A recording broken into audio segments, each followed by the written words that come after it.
My name is Jonathan Melikidse. I live here in Lahaina, Maui, and I am a co-creator, producer of a TV show, Moku Moku, a Hawaiian comedy series, and a bar operator. Yeah, I mean, I came here, my wife and I moved here about a year after we got married in Maui. That was the first time I'd ever been here, was when we got married, and absolutely fell in love with the island, like a lot of people do naturally.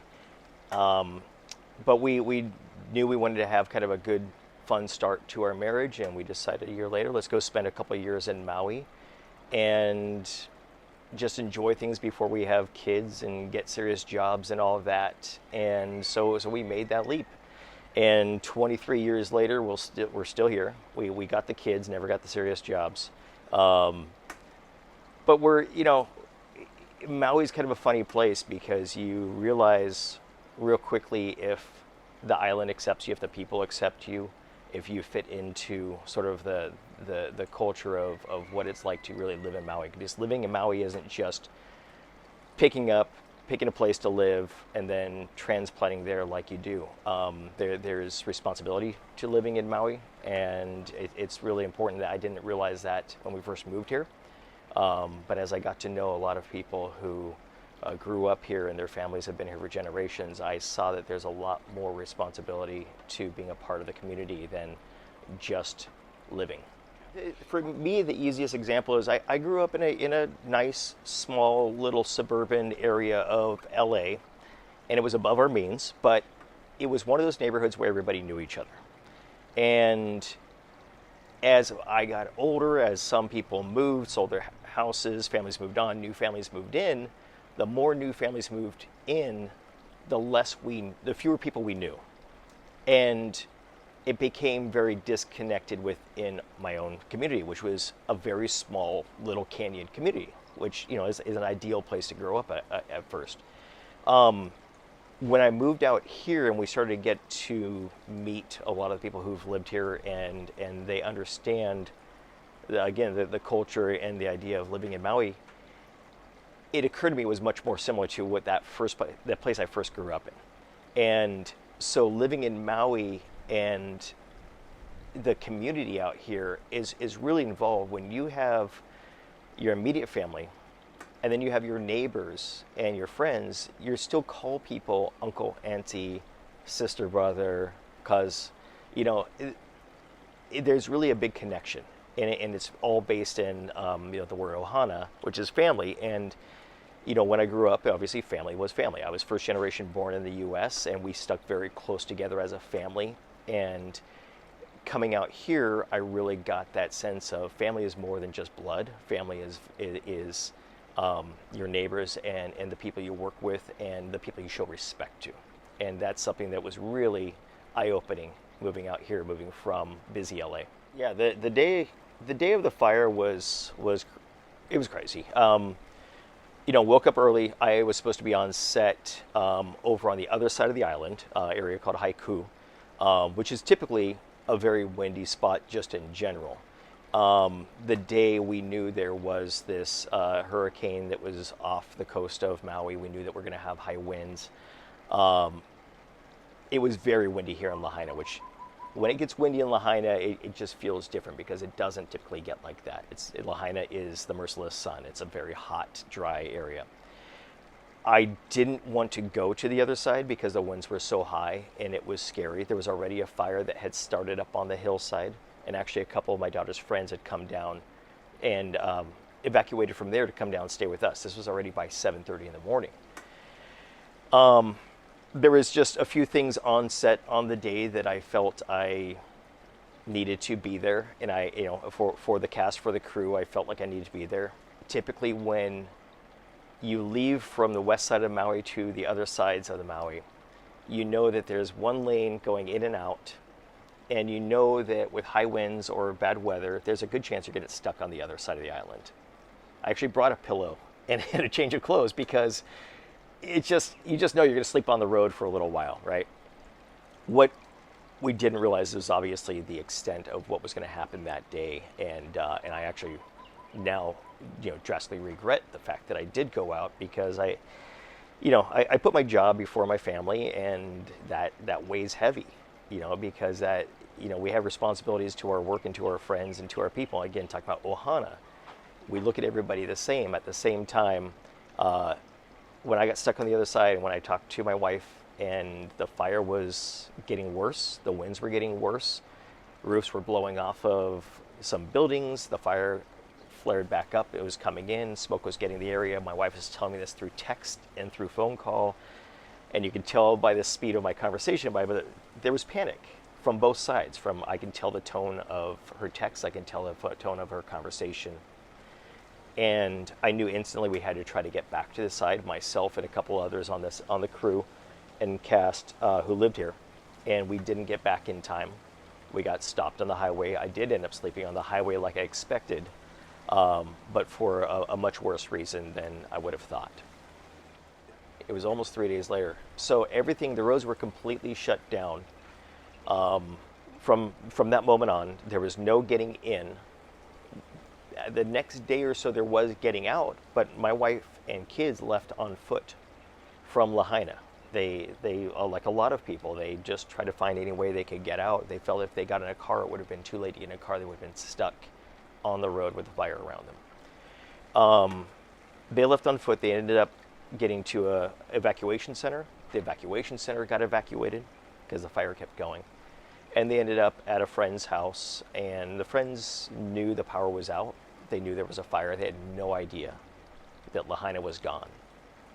For my wife and kids to try to explain that to them just wasn't making sense, because it doesn't make sense how much was really gone. Communication was gone with them. The cell phones weren't working for several days. There were little blips of texts that would come through, and the first text that I got was the morning after, so this would have been probably, let's say, 18 hours after I got stopped at my entrance back to Lahaina. And I got a text from a friend, and I didn't have his number actually in my phone, and it just said, "This is Mark, I have your wife and your kids." Bawled. Absolutely bawled, just cried. Gonna cry again.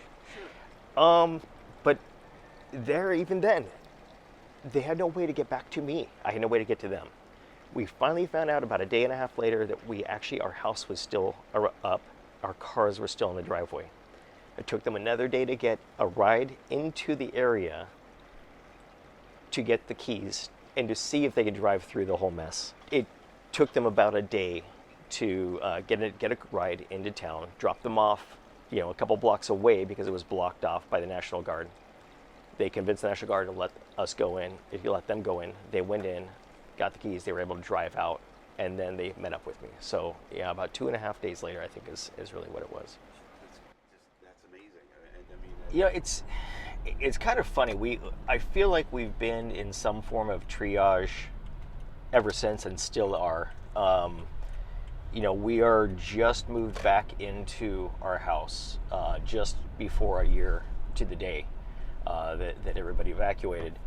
And the house is still, it has a lot of work to do still. There's a lot of cleanup, and it's weird because we're putting back to the pieces. Everything's kind of going back together, so it seems like it's all in the positive direction. It is still in a positive direction, but it's so weird because there's so much minutia underneath the moving forward that makes us feel like we're still living somewhere in that first day, the day of the event.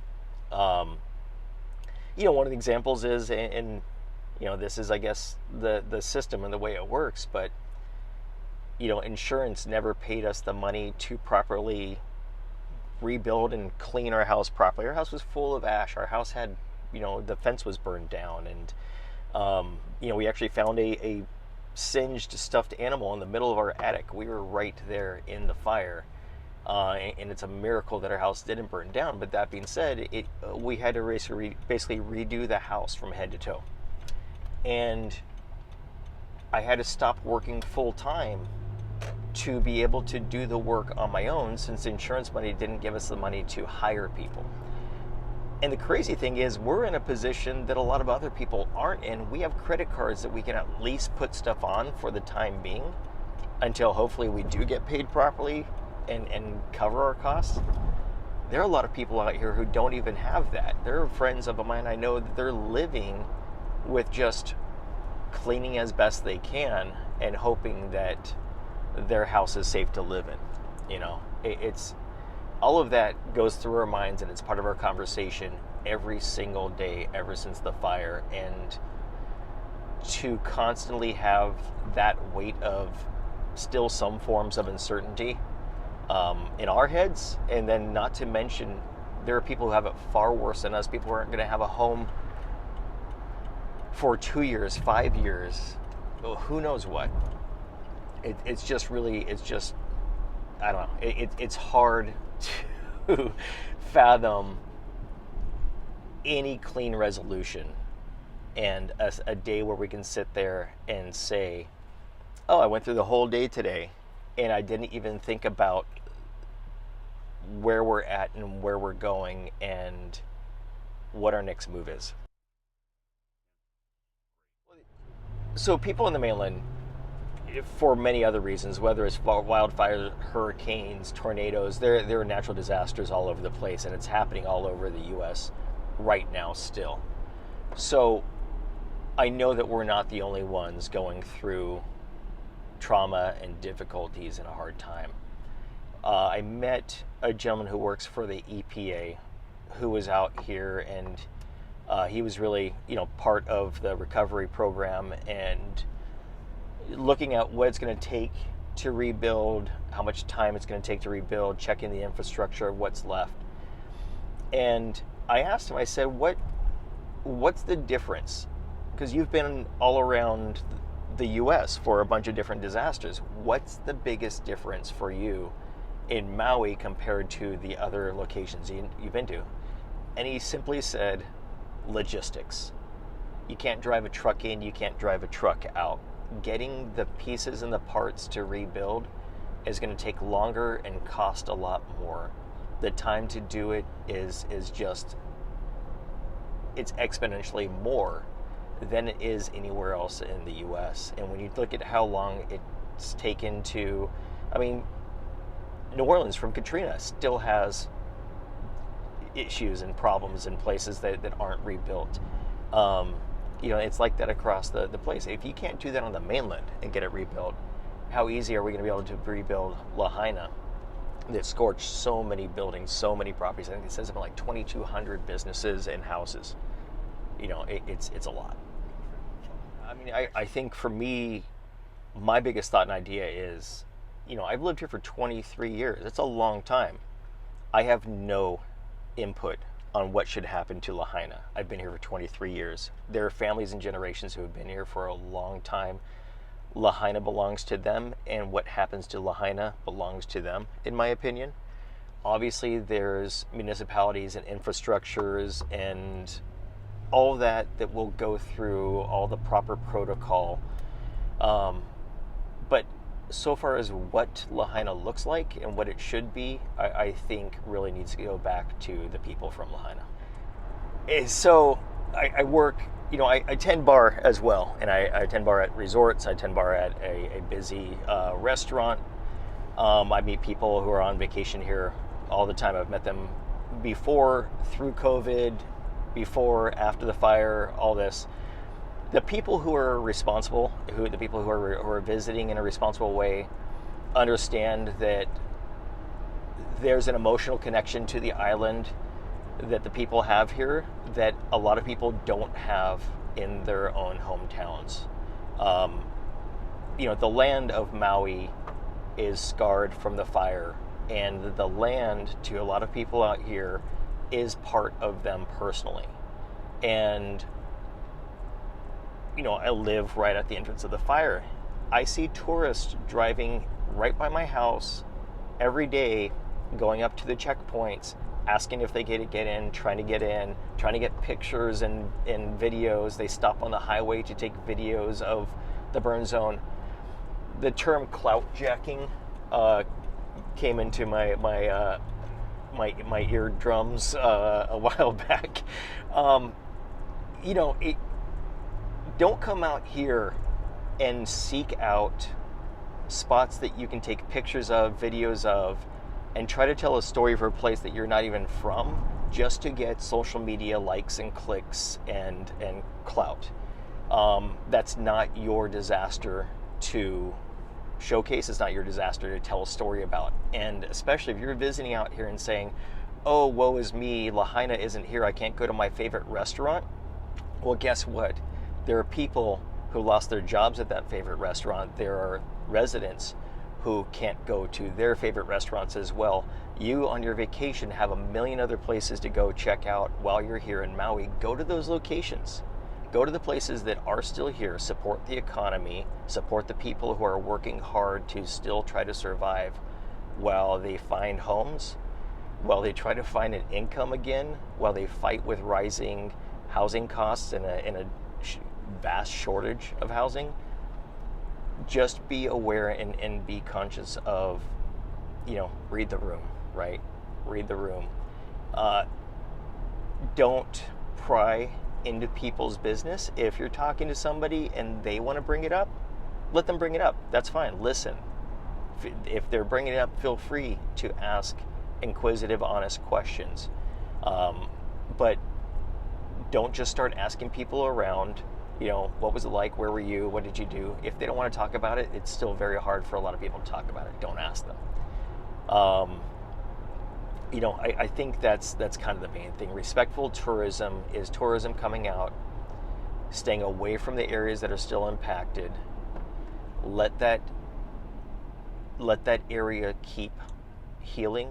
There's a ton of construction going on. There are a ton of people working in the area. There are a ton of people trying to figure out whether or not they're going to get their house back next year, in 2 years, in 5 years, ever. So just let them have that. I just have a lot of opinions, but for the most part, I will say this, for the most part, I've met so many people out here who are traveling and visiting respectfully. I have a lot of people who've come out here year after year who've asked me personally, we're coming out, how can we help? What can we do? I know people who've come and they donated their time when we had distribution centers to help people who didn't have enough food or enough resources. They spent a day or two of their vacation time helping the community. And I'm not saying that you have to spend your vacation time helping the community, but that's respectful tourism. What isn't respectful tourism is coming out and trying to get into the areas that people are saying you can't go, you shouldn't go, and then getting upset that you can't do that. This isn't your place to get upset about. I wouldn't walk into your backyard if you're going through a disaster and start filming around just to show everybody else what your disaster looks like. I mean, for us personally, I feel like, yes, there's always optimism. There's always, light at the end of the tunnel.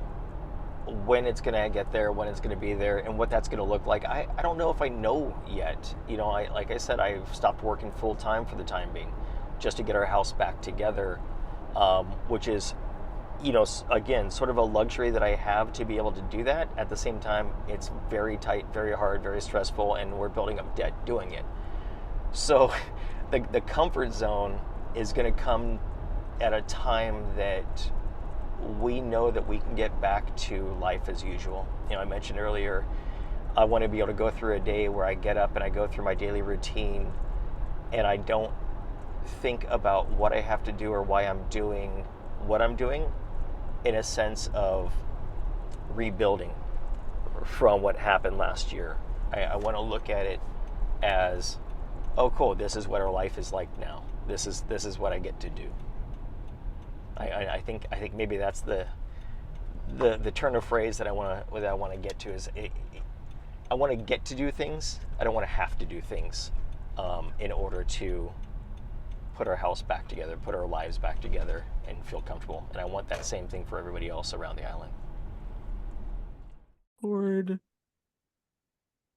So a year ago today, you and many others in Hawaii were affected by a catastrophic and lethal wildfire.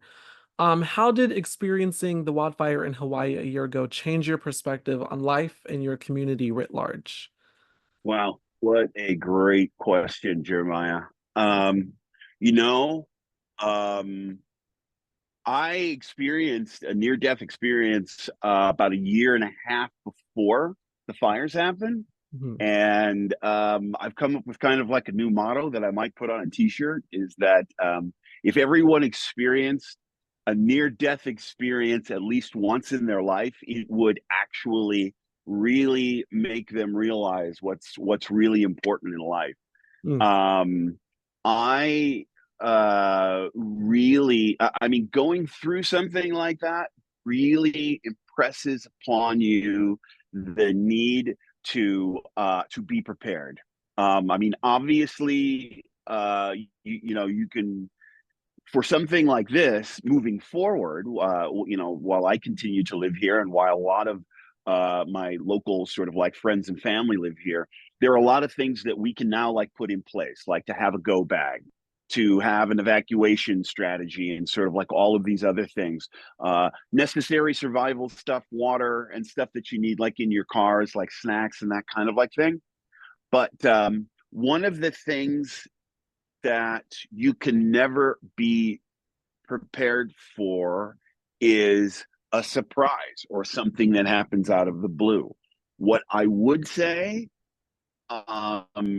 was what I walked away from it with was clear thinking. Mm. You realize exactly what the problem is. You define clearly what it is you need to do.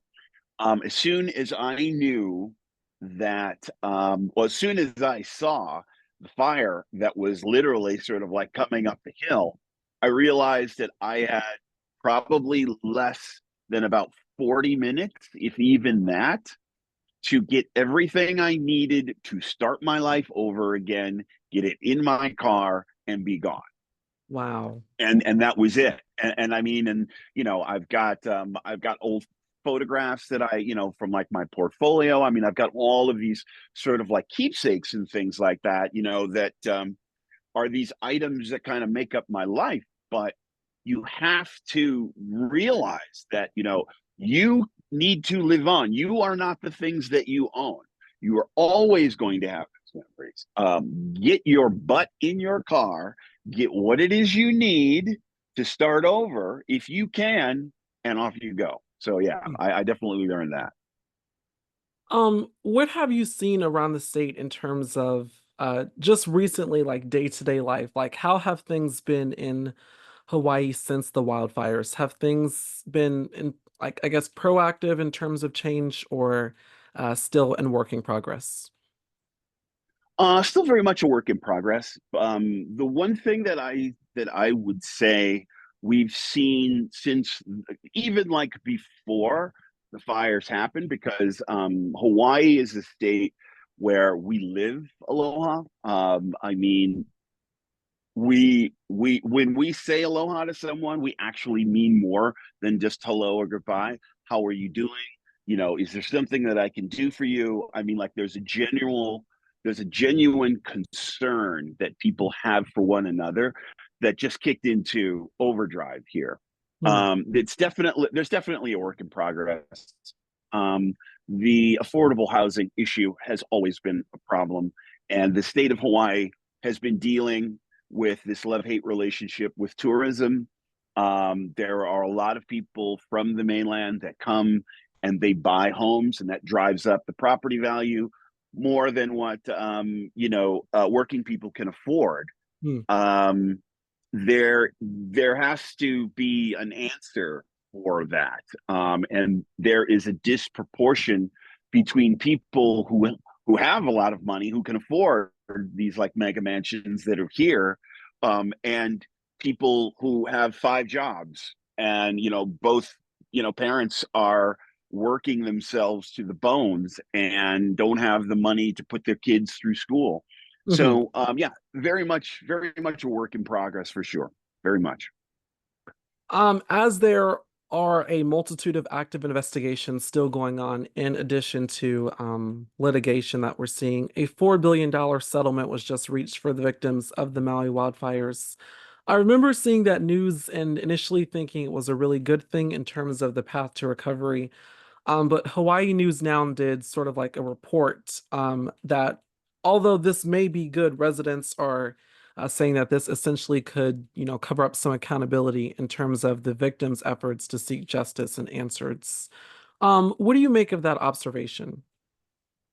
I find that to be accurate. I think that the news of a settlement is a great thing, yet and still, how fast does that $4 billion get disseminated to those who need it? Yeah. Because last time I checked, every single day there are probably more than I mean, I would wager a guess that there are probably more than 10 or 15 families per week that are forced to leave.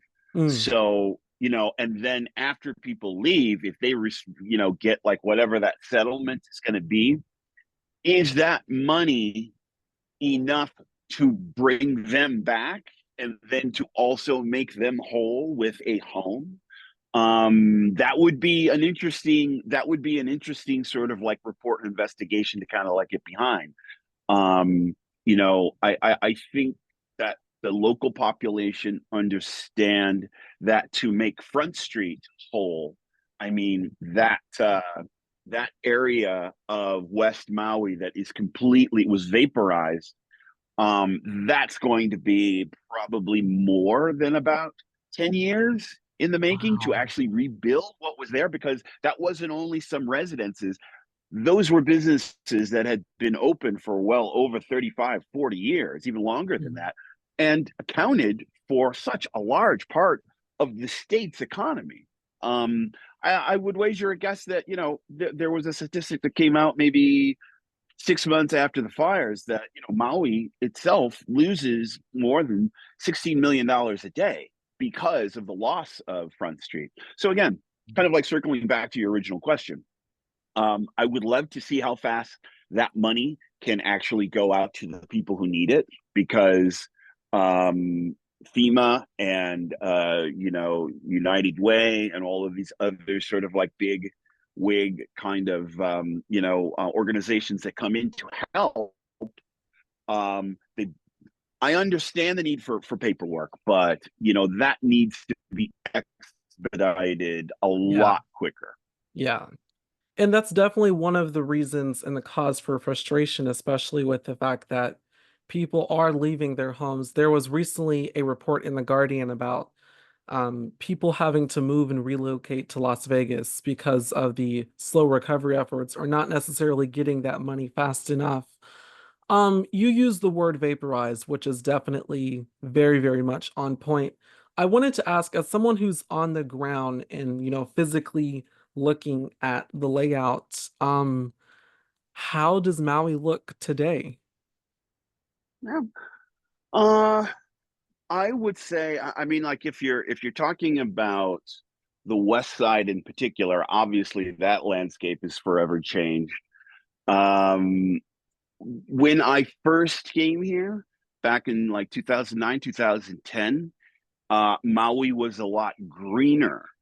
One of the things that surprises people when they come is how dry it really is. Hmm. We've got, it's called the Valley Isle. So you have like all of these sort of like sweeping vistas and sort of like these views and stuff.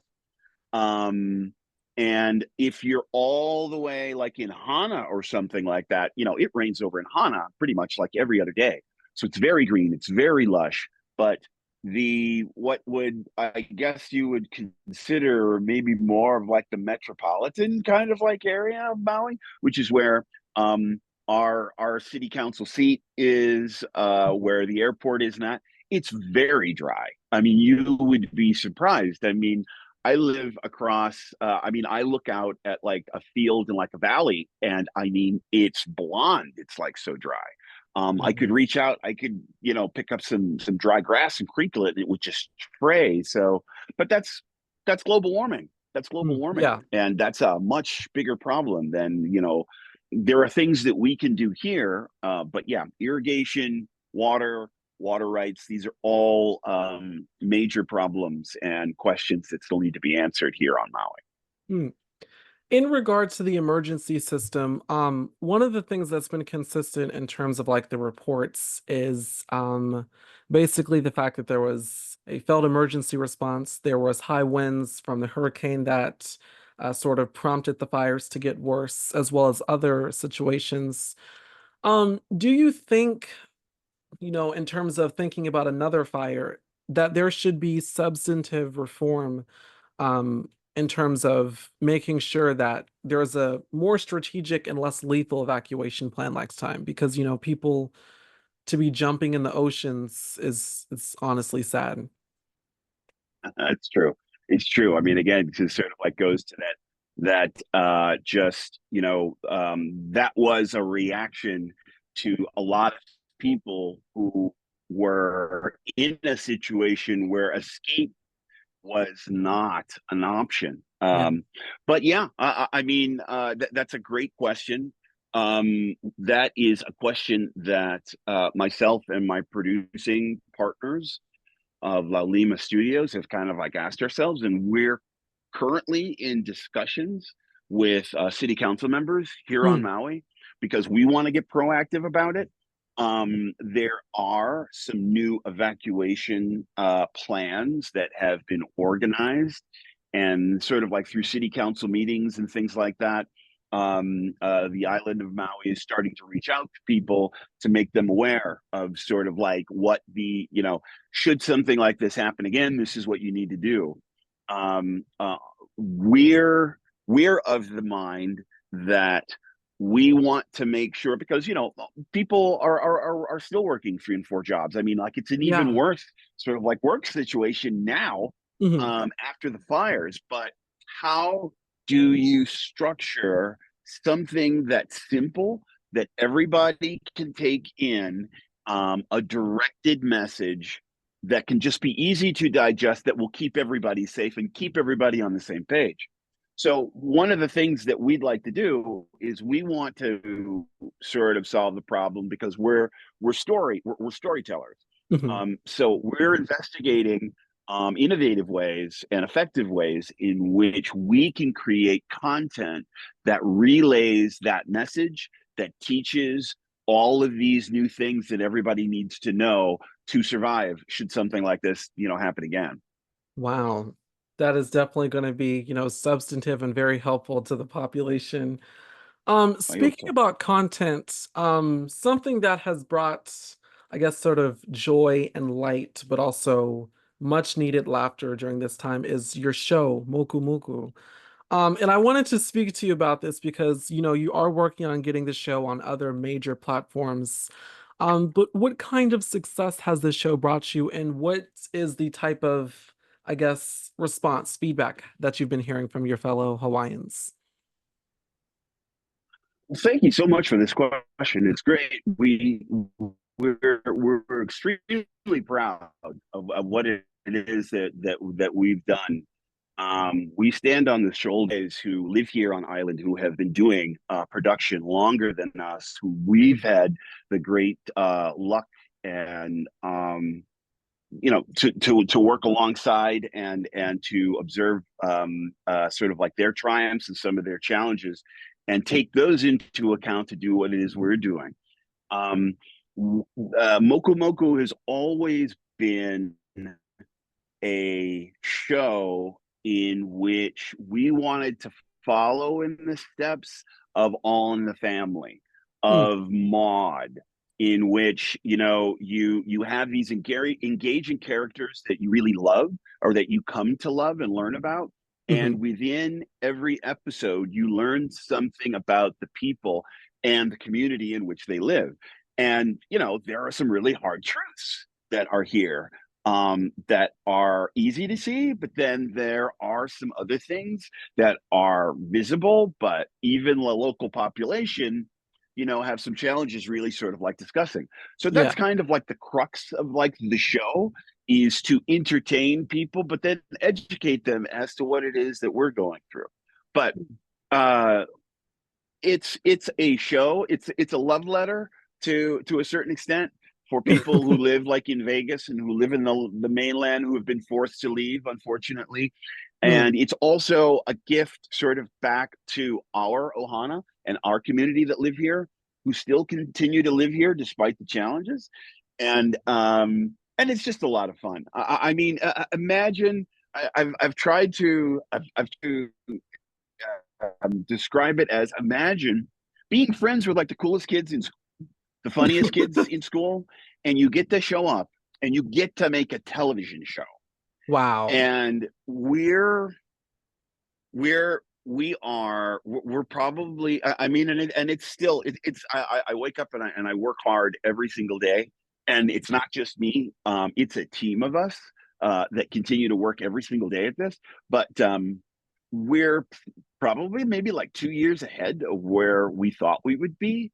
Wow. And there are meetings that we've had. There are meetings that we've had that I can't discuss. Every time we're in the room, people are surprised by how much we understand the business. And right now, if you look at the trades, the business is changing like crazy every single week. I mean, there's buyouts, and streaming networks have kind of like changed everything. Yes. It's even hard for established filmmakers, Spielberg, Scorsese, Nolan. Well, maybe not Nolan. Christopher Nolan's doing just fine. He can make whatever he wants. But yeah, I mean, like, unless it's a sequel or a prequel or a Marvel comic book movie, it's very hard. It's very hard. So we feel very lucky to be doing what we're doing. And with a lot more hard work, you're going to be seeing a lot more of us for sure. All right. Once again, this is my interview with highly acclaimed producer Brad Starks. Thank you so much for coming on the show. Oh, God, it was a pleasure. It was a pleasure. Aloha, my friend.